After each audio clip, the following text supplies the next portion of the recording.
Ramdeen sir projector पर एक हवेली का फोटो दिखा रहे थे और सामने काफी स्टूडेंट बैठे थे। उनमें से मेरा, समृद्धि, कुणाल, आर्यन और नेहा का एक ग्रुप हुआ करता था। मैं यानी आदित्य तागड़े। तभी रामदीन सर कहते हैं, स्टूडेंट, इस शहर का सबसे मशहूर हॉन्टेड हाउस कहा जाता है कि रुक्मणी ब्लैक मैजिक की दुनिया में भटक गई। जब उसके पति को उसकी सच्चाई का पता चला तो बहुत देर हो चुकी थी। रुक्मणी ने कई मासूमों की बलि चढ़ाई थी। तभी रुक्मणी के पति ने उसे मारकर इस घर में दफना दिया था। लेकिन लोगों का दावा है कि दफनाने के बाद भी रुक्मणी जिंदा थी। फिर शुरू हुआ खौफनाक अफवाहों का सिलसिला। माना जाता है कि इस घर में रुक्मणी के भूत का कब्जा है। मुझे आप में से 5 वॉलंटियर चाहिए जो इस घर में एक रात बिताने के लिए राजी हों, एक अनोखे एक्सपेरिमेंट के लिए, ताकि हम दुनिया को प्रूफ कर सकें कि प्रेत कोई घर में नहीं होता, बल्कि सिर्फ हमारे दिमाग और किताबी कहानियों में बसते हैं। तभी मैं बोला, क्या कहते हो दोस्तों, ये चैलेंज भी एक्सेप्ट कर ले? हमें कर लेते हैं यार, और वैसे भी हम छोटे मोटे काम करने के लिए थोड़े बने हैं। नेहा थोड़ी डरते हुए, लेकिन गाइस, ऐसे में सच में जान का खतरा हुआ तो? लोग दावा करते हैं कि वहाँ सच में रुक्मणी के भूत का असर है। अबे नेहा, डरती क्यों है? मैं हूं ना तेरे साथ। मैं, प्रियंका, कुणाल, आर्यन और नेहा, हम लोग हर कामों में माहिर थे। तो हमने ये चैलेंज एक्सेप्ट कर लिया और अपने अनोखे लेकिन डरावने एक्सपेरिमेंट करने के लिए निकल पड़े।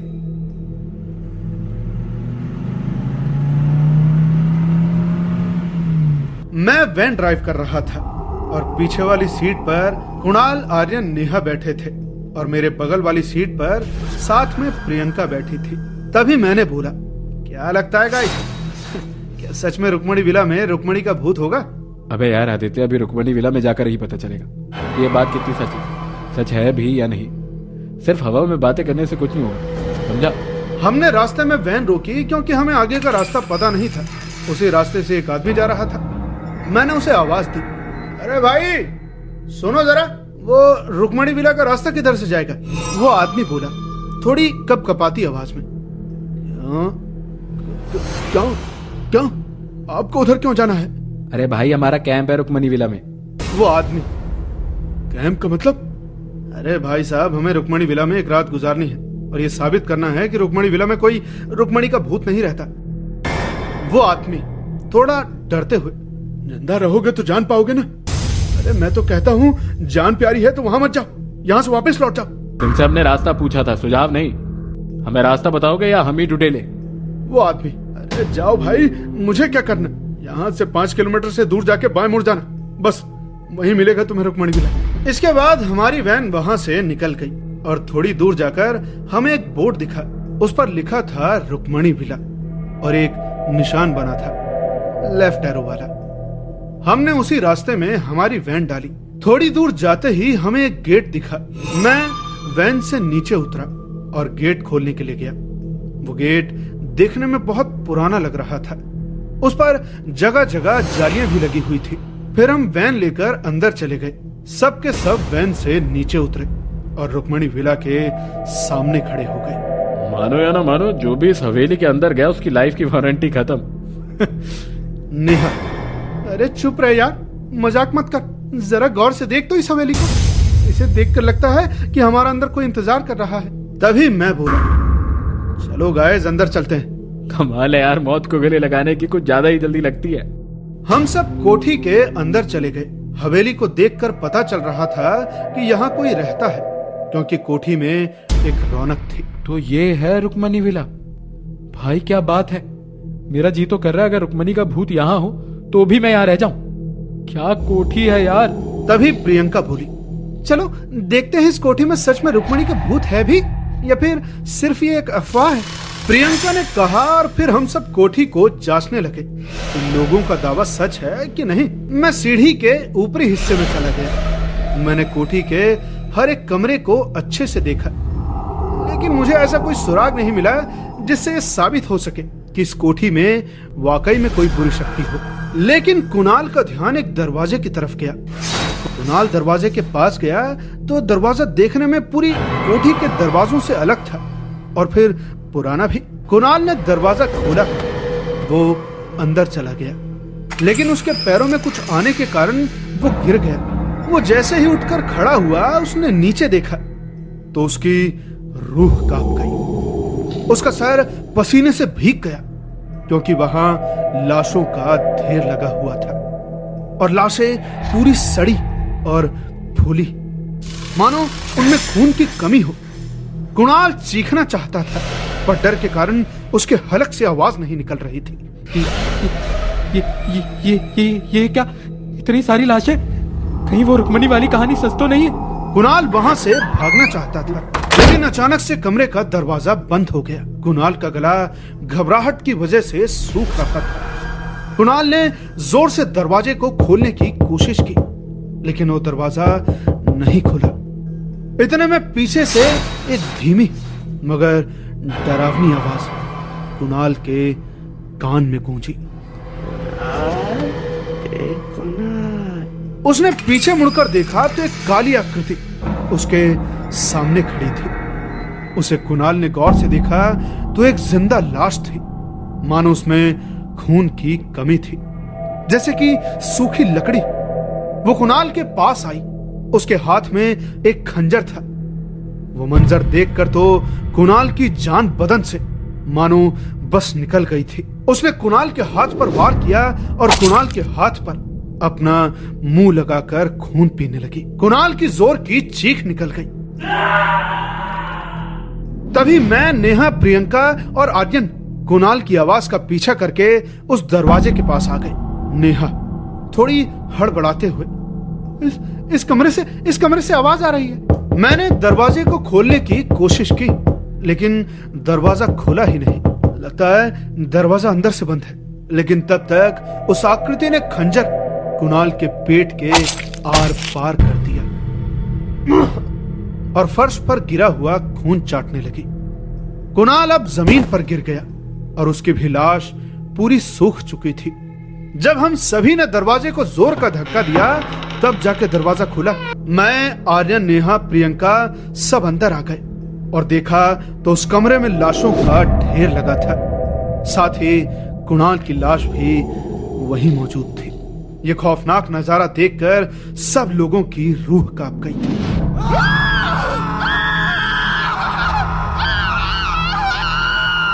ये किसने किया?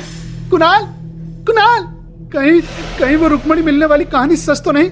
तभी मैं बोला, मुझे भी ऐसा लगता, लेकिन इस मौत के सिलसिले को रोकने का कोई तो रास्ता होगा। मैं, आर्यन, प्रियंका और नेहा कुणाल की मौत के बाद काफी घबराए हुए थे। हम सब एक कमरे में इकट्ठे हो गए थे और हमारी बेचैनी बढ़ती जा रही थी। प्रियंका डर से कांपते हुए, ये पहेली तो बहुत उलझ गई है। कुणाल की मौत ने सबको हिला कर रख दिया है। मुझे तो कुछ समझ नहीं आ रहा है। हमें कुछ सोचना होगा। जल्दी कुछ करना होगा, वरना हम भी इस हालत के शिकार हो सकते हैं। प्रियंका की आंखें अचानक चमक उठती हैं और उसे रामदीन सर की बात याद आती है। याद है आदित्य, रामदीन सर ने कहा था, उन्होंने बताया था कि रुक्मणी के पति ने उसे काला जादू करते हुए देख लिया था। मैं, काले जादू की बात? क्या इसका मतलब है कि रुक्मणी का पति? प्रियंका हाँ में सिर झुकाते हुए, हाँ, रामदीन सर ने बताया था कि रुक्मणी के पति ने उसे काले जादू करते हुए देख लिया था, क्योंकि वो काले जादू में लीन थी। इसके बाद उसके पति ने उसे मारकर रुक्मणी को इसी कोठी के किसी हिस्से में दफन कर दिया था, ताकि उसकी शक्ति को रोक सके। मैं, इसका मतलब रुक्मणी का प्रेत इसी हवेली में बंधा हुआ है और वो अपनी पूरी शक्ति पाने के लिए आत्माओं की तलाश कर रहा है। हाँ, यही सच है। रुक्मणी का प्रेत अब आत्माओं की तलाश में है, ताकि वो पूरी तरह से जीवित हो सके। प्रियंका की बात सुनकर मेरे, नेहा और आर्यन के चेहरे पर एक खौफ की लकीरें और भी गहरी हो गई थी। हमें इस पूरी कोठी की तलाशी लेनी होगी, शायद तभी हमें इस रुक्मणी के कहर से मुक्ति मिले। मैं, प्रियंका, आर्यन और नेहा रुक्मणी की लाश को ढूंढ रहे थे। कोठी के अंधेरे और खौफनाक कोनों में वे सब मिलकर ध्यान से देख रहे थे कि तभी नेहा को एक कमरे से हल्की सी रोशनी दिखती है। रोशनी देखते ही नेहा का ध्यान आकर्षित हो जाता है और वो उस कमरे की ओर बढ़ जाती है। नेहा कमरे के अंदर जाती है। रोशनी अचानक तेज हो जाती है। जैसे ही वो रोशनी के करीब जाती है, अचानक रोशनी के अंदर एक जला हुआ और सूखा हुआ हाथ निकलता है। यह हाथ नेहा के गले को कसकर पकड़ लेता है और उसका गला घोटने लगता है कि तभी कमरे का दरवाजा खुद ब खुद बंद हो जाता है। कमरे के अंदर से नेहा की चीखें सुनाई दे रही थी, लेकिन मैं, प्रियंका और आर्यन कमरे के बाहर होते हैं और दरवाजा खोलने की कोशिश करते हैं। दरवाजा खोलने की कोशिश करो, हमें नेहा को बचाना होगा। तीनों ही दरवाजे को जोर जोर से धक्का देते हैं, लेकिन दरवाजा अटका हुआ था और नहीं खुल रहा था। नेहा की चीखें और भी भयानक हो रही थी कि तभी दरवाजे के निचले हिस्से से खून की एक धार बहने लगती है। प्रियंका डर से पीछे हट जाती है। प्रियंका डर से कांपते हुए, ये क्या हो रहा? दरवाजे के नीचे से खून। मैं और आर्यन पूरा जोर लगाकर दरवाजा खोलने की कोशिश करते हैं और अचानक दरवाजा खुद ही चरमराते हुए खुल जाता है। नेहा! नेहा! नहीं भाई, अब बहुत देर हो गई है। मैं मेरे दोस्तों की कुर्बानी जाया नहीं जाने दूंगा। प्रियंका, लेकिन आदित्य, उससे पहले हमें रुक्मणी की लाश को ढूंढना होगा। मैं, प्रियंका और आर्यन रुक्मणी की लाश को फिर से ढूंढते हुए एक बड़े पुराने कमरे में पहुंचते हैं। कमरे में हल्की हल्की रोशनी और चारों ओर बिखरा सामान अजीब सा माहौल पैदा कर रहा था। अचानक प्रियंका चलते चलते ठोकर खाकर गिर पड़ी। ये क्या था? वो नीचे गिर जाती है और उसका हाथ फर्श पर बिछे कालीन पर पड़ता है। मैं और आर्यन तुरंत उसकी तरफ दौड़ते हैं, मैं प्रियंका को उठाते हुए। तुम ठीक हो? क्या हुआ? तुम ठीक हो ना? प्रियंका घबराते हुए, मुझे नहीं पता, मेरे पैर में कुछ अटका था। प्रियंका अपने पैरों की तरफ देखती है और गौर करती है कि कालीन के नीचे कुछ है। वो धीरे धीरे कालीन को हटाने लगती है। कालीन को हटाते ही वहां फर्श में एक भारी लोहे का दरवाजा दिखाई देता है जो तहखाने का रास्ता था। ये दरवाजा यहाँ कैसे? मैंने तो कभी नहीं सोचा था कि इस घर के नीचे भी कुछ हो सकता है। मैं थोड़ा गंभीर स्वर में, हमें देखना होगा, हो सकता है कि रुक्मणी की लाश यहीं कहीं हो। दरवाजे के चारों ओर धूल जमी होती है और उसकी हालत देखकर लग रहा था कि उसे कोई सालों से खोला नहीं गया है। मैं धीरे धीरे दरवाजे का हैंडल पकड़ते हुए उसे जोर से खींचता हूँ। दरवाजा एक चरमराहट के साथ खुलता है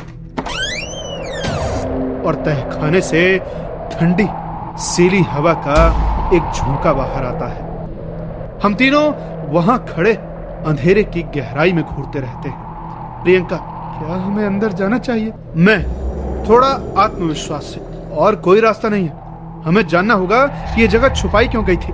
हम एक दूसरे को देखकर सहमति में सिर हिलाते हैं और फिर धीरे धीरे सीढ़ियों से नीचे तहखाने की ओर बढ़ने लगते हैं। तहखाने के अंदर घना अंधेरा फैला हुआ था और हवा में नमी और सड़न की बदबू थी। प्रियंका धीरे से, थोड़ी डरते हुए, यहाँ तो बड़ी अजीब सी बदबू है, मुझे ये जगह बिल्कुल भी सही नहीं लग रही है। ध्यान से चलो, कुछ भी हो सकता है। आर्यन अपनी टॉर्च जलाता है और चारों ओर रोशनी डालता है। तहखाने में चारों ओर धूल और मकड़ी के जाल थे। तभी अचानक टॉर्च की रोशनी एक बड़े लोहे के संदूक के बक्से पर पड़ती है। ये तो किसी तहखाने का दरवाजा लगता है। हम तीनों संदूक के पास पहुंचते हैं। वो बड़ा और भारी था और उस पर मोटी मोटी जंजीरें बंधी हुई थी। ऐसा लग रहा था मानो उसे कई सालों से किसी ने छुआ ही ना हो। प्रियंका थोड़ा चौंकते हुए, इतनी मोटी जंजीरें इस संदूक के अंदर, आखिर ऐसा क्या है? ये तो बहुत पुराना लगता है, क्या इसे खोलना ठीक होगा? आर्यन धीरे से संदूक की जंजीरों को छूता है। जंजीरें जंग लगी हुई थी, लेकिन अभी भी बहुत मजबूत थी। तीनों संदूक के चारों ओर खड़े होकर एक दूसरे की ओर देखते हैं। उनके चेहरे पर डर और बेचैनी का मिला जुला भाव था। प्रियंका, मुझे लगता है हमें इसे खोलना नहीं चाहिए, पता नहीं इसके अंदर और क्या हो। मैं, लेकिन हमें रुक्मणी की लाश ढूंढनी है और हो सकता है इस संदूक के अंदर हमारे सारे सवालों का जवाब हो। अचानक संदूक के अंदर से जोर जोर से ठक ठक करने की आवाज आने लगती है, जैसे कोई उसे अंदर से पीट रहा हो। आवाज इतनी तेज थी कि तहखाने की दीवारें भी गूंजने लगी। संदूक के अंदर से एक महिला की आवाज, खोलो, मुझे बाहर निकालो, मदद करो। हम चौंक कर पीछे हट जाते हैं। प्रियंका की सांसें तेज हो रही थी और उसका चेहरा सफेद पड़ गया था। ये आवाज कहां से आ रही? क्या कोई संदूक के अंदर फंसा है? मैं संदूक के पास पहुंचकर उसकी जंजीरों को देखने लगा, लेकिन आवाजें लगातार तेज होती जा रही थी। मुझे बाहर निकालो, खोलो, मुझे बाहर निकालो। प्रियंका पीछे हट गई। उसकी आंखों में डर साफ दिखाई दे रहा था। प्रियंका कांपते हुए, नहीं, हमें इसे नहीं खोलना चाहिए, पता नहीं इसके अंदर क्या है। मैं जंजीरों को पकड़ते हुए गहरी सांस लेता हूं। आर्यन और प्रियंका की तरफ देखकर थोड़ी हिम्मत जुटाकर कहता हूं, हमें इसे खोलना होगा। जो भी हो, हमें सच्चाई का सामना करना होगा। हम डर और उलझन में संदूक को देखते हैं। संदूक के अंदर की आवाजें अब और भी जोरदार हो गई थी, जैसे कोई अपनी आखिरी ताकत से बाहर निकलने की कोशिश कर रहा हो। हम सब संदूक खोलने का फैसला करते हैं। आर्यन मेरी मदद करने के लिए आगे आता है और हम दोनों मिलकर जंजीरों को खोलने की कोशिश करते हैं। काफी कोशिश के बाद हम जंजीरों को तोड़ने में कामयाब हो जाते हैं। जैसे ही हमने संदूक का ढक्कन खोला, एक भयानक बदबू तहखाने में फैल गई। संदूक के अंदर हमें एक महिला का हड्डियों का ढांचा दिखता है। उसके पास टूटे हुए कांच की चूड़ियां और जंग लगे गहने बिखरे पड़े थे, जो शायद कभी चमकदार हुआ करते थे। तभी प्रियंका, ये तो किसी औरत का कंकाल लगता है। देखो वो क्या है? ये तो को बहुत पुरानी लाश लग रही है। मैं कंकाल के पास पड़े गहनों और चूड़ियों को देखता हूँ। वो सभी जंग लगे और टूटे हुए थे, लेकिन इस सभी के पीछे फिर छिपे एक काले राज की कहानी साफ झलक रही थी। सभी चुपचाप खड़े रहकर संदूक में पड़े उस कंकाल को देखते हैं। हम तीनों के दिलों में खौफ, दर्द और रहस्य का बोझ बढ़ता जा रहा था, जैसे हम किसी बहुत गहरे और डरावने राज का सामना कर रहे हैं। तभी प्रियंका के दिमाग में रामदीन सर की बताई हुई बात याद आती है। उसकी आंखों में डर और समझदारी का भाव आ जाता है। आदित्य, आर्यन, तुम लोगों को याद है रामदीन सर ने बताया था कि रुक्मणी के पति ने उसे मारकर इस विला में दफन कर दिया था, क्योंकि वो काला जादू करती थी और उसने कई बच्चों की बलि भी दी थी। मैं और आर्यन चौंक कर प्रियंका की तरफ देखते हैं। मुझे लगता है प्रियंका ठीक कह रही है। उस रुक्मणी के पति ने उसे जिंदा इस संदूक में तहखाने के अंदर दफना दिया होगा।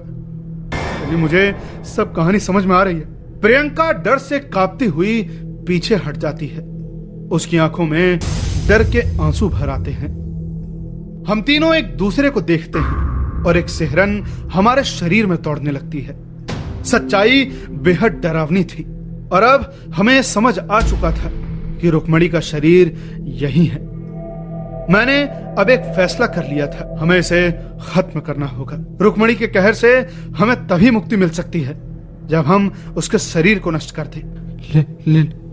लेकिन हम इसे नष्ट कैसे करेंगे? प्रियंका, जो अब भी कंकाल को देख रही थी, धीमी आवाज में कहती है, प्रियंका, हमें इसे जलाना होगा, तभी ये शरीर पूरी तरह नष्ट होगा।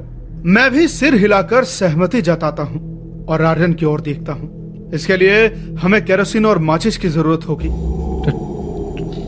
ठीक है, मैं ऊपर जाकर अभी केरोसिन और माचिस या लाइटर लेकर आता हूँ। आर्यन तुरंत तहखाने से ऊपर जाने के लिए सीढ़ियों की ओर भागता है, जबकि मैं और प्रियंका कंकाल को घूरते रहते हैं। आर्यन भारी कदमों से स्टोर रूम की ओर बढ़ता है। वहां हर कोने में धूल फैली हुई होती है। जैसे ही आर्यन केरोसिन और लाइटर उठाता है, अचानक उसे महसूस होता है कि कोई उसके पीछे खड़ा है। वो एक पल के लिए सहम जाता है, जैसे किसी अदृश्य शक्ति ने उसे रोक लिया हो। उसकी सांसें थम जाती हैं और तभी एक अजीब पर डरावनी आवाज उसके कानों में गूंजती है। मुझे 3 और मानव आत्माओं की जरूरत है, फिर मैं पूरी तरह जिंदा हो जाऊंगी।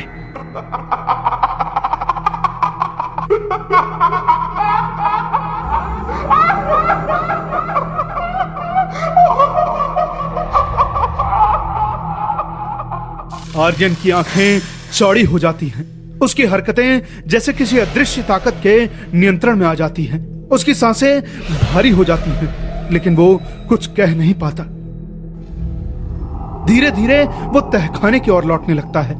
उसके चेहरे पर एक अजीब सा भाव था, मानो वो खुद को नियंत्रण नहीं कर पाता है। तहखाने के दरवाजे के पास पहुंचता हुआ आर्यन अचानक रुक जाता है। मैं और प्रियंका उसे नीचे सीढ़ी के पास से देखते हैं, लेकिन वो कुछ बोल नहीं पाता। तभी आर्यन धीरे धीरे खुद ही केरोसिन का डिब्बा उठाकर अपने ऊपर उड़ेलना शुरू कर देता है। प्रियंका घबरा कर चिल्लाती है, आर्यन तुम ये क्या कर रहे हो, रुक जाओ। लेकिन आर्यन हमारी आवाजों को अनसुना करते हुए खुद ही लाइटर जलाता है। उसकी आंखें खाली और निर्विकार हैं, जैसे किसी ने उसके शरीर पर कब्जा कर लिया हो। लाइटर जलाने के साथ ही आर्यन अपने ऊपर आग लगा लेता है। उसकी चीखें नहीं निकलती, बस आग की लपटें उसके चारों ओर फैलने लगती हैं। आर्यन जलते हुए तहखाने के सीढ़ियों से नीचे गिर जाता है। नहीं आर्यन, नहीं नहीं आर्यन, नहीं, ये तुमने क्या किया आर्यन? भगवान, ये सब क्या हो रहा है भगवान? आर्यन को जलता हुआ देखकर मेरी आंखों से आंसू नहीं रुक रहे थे। प्रियंका की भी आंखों में बेबसी झलक रही थी। प्रियंका भी स्तब्ध होकर खड़ी थी। प्रियंका, जलाओ उस बुरी लाश को। न जाने कितने लोगों की जान ली होगी इसने। जल जाने दो उसे। प्रियंका थोड़ा हिचकते हुए, थोड़ा डरते हुए, लेकिन नहीं, रुको प्रियंका, केरोसिन और लाइटर तो तहखाने के दरवाजे के पास ही है। तुम यहीं रुको, मैं लेकर आता हूँ। प्रियंका, हमें जल्दी करना होगा, इस ढांचे को तुरंत जलाना होगा। लेकिन प्रियंका की तरफ से कोई जवाब नहीं मिला। मैं उसे गौर से देखता हूँ। प्रियंका खड़ी थी। मेरा दिल जोर जोर से धड़कने लगा। प्रियंका, तुम ठीक तो हो? प्रियंका बिना कोई जवाब दिए धीरे धीरे अपना सिर उठाती है। जैसे ही उसका चेहरा सामने आया और उसके बाल उसके चेहरे पर बिखरे हुए थे, मेरी सांसें थम सी गईं। प्रियंका का चेहरा अब पूरी तरह बदल चुका था। उसकी आंखें जलते हुए लाल हो चुकी थी, मानो वो किसी प्रेत के काले साए में आ गया हो। प्रियंका, ये क्या हो गया तुम्हें? तुम ठीक तो हो? होश में आओ। पर मेरे शब्दों का प्रियंका पर कोई ध्यान नहीं हुआ। उसकी आंखों में खून उतर आया था। तभी वो एक गहरी और भयानक आवाज में कहती है, प्रियंका नहीं हो, रुक्मणी हो। मेरा चेहरा डर से सफेद पड़ गया था। उसकी आंखों में भयानकपन दिखाई देता था। मैं हड़बड़ा कर पीछे हट जाता हूँ। अगर तुमने इस ढांचे को जलाने की कोशिश भी की तो याद रखना, मुझे शरीर में हूँ, तुम्हारी ये दोस्त प्रियंका भी इसके साथ जलकर राख हो जाएगी। सोच लो कि तुम उसे भी खोना चाहते हो। ये बात सुनकर मेरी सांसें तेज हो गई थी और मैं प्रियंका के भीतर छिपी रुक्मणी की इस भयानक धमकी से बुरी तरह सहम गया था, क्योंकि मैं अब प्रियंका को भी नहीं खोना चाहता था। मैं एक पल के लिए ठहर जाता हूँ, सोचता हूँ कि अब क्या करूँ। मैं प्रियंका को भी नहीं खोना चाहता। तो फिर समझदारी से काम लो, इस ढांचे को मत छूओ, वरना तुम्हारी प्रियंका इसके साथ ही खत्म हो जाएगी। मैं पूरी तरह से डर और उलझन में फंस गया था। मेरे सामने एक असंभव सा फैसला खड़ा था। मैं साफ एक कदम दूर हूँ अपने पुनर्जन्म से। बस एक आत्मा और चाहिए मुझे, और फिर मैं पूरी तरह से जिंदा हो जाऊंगी। मैं भी सिर्फ एक कदम दूर हूँ तुम्हारी इस दुनिया से मुक्ति के लिए। मैंने अब बिना कोई समय बर्बाद किए केरोसिन को रुक्मणी के ढांचे पर उड़ेल दिया। प्रियंका के रूप में रुक्मणी चीखते हुए उसे रोकने की कोशिश करती है, लेकिन आदित्य पीछे नहीं हटता। अगर तुम्हारी मुक्ति का यही रास्ता है तो मुझे इसे पूरा करना ही होगा। मैंने लाइटर जलाया और बिना किसी हिचकिचाहट के रुक्मणी के ढांचे पर फेंक दिया। आग तेजी से फैलती है और ढांचे को अपनी लपटों में घेर लेती है। तभी रुक्मणी की आत्मा प्रियंका के शरीर से जोर जोर से चीखने लगती है। प्रियंका की चीखों के साथ रुक्मणी की आत्मा भी जल रही थी और मैं प्रियंका को नहीं बचा सकता था। मेरा चेहरा आंसुओं से भरा हुआ था। कुछ ही पलों में रुक्मणी का कहर उसके प्रेत के साथ राख हो गया था। मुझे माफ करना प्रियंका। मैं तुमको बचा नहीं पाया। मैं घुटनों के बल बैठ गया। मेरी आंखों से आंसू बह रहे थे। मैं जोर जोर से रोने लगा। मेरे अंदर दर्द और गहरा पछतावा उभर रहा था, लेकिन प्रियंका को खोने का दर्द उसकी आत्मा को चीर रहा है। मुझे माफ कर दो दोस्तों। मैं तुम लोगों को बचा नहीं पाया।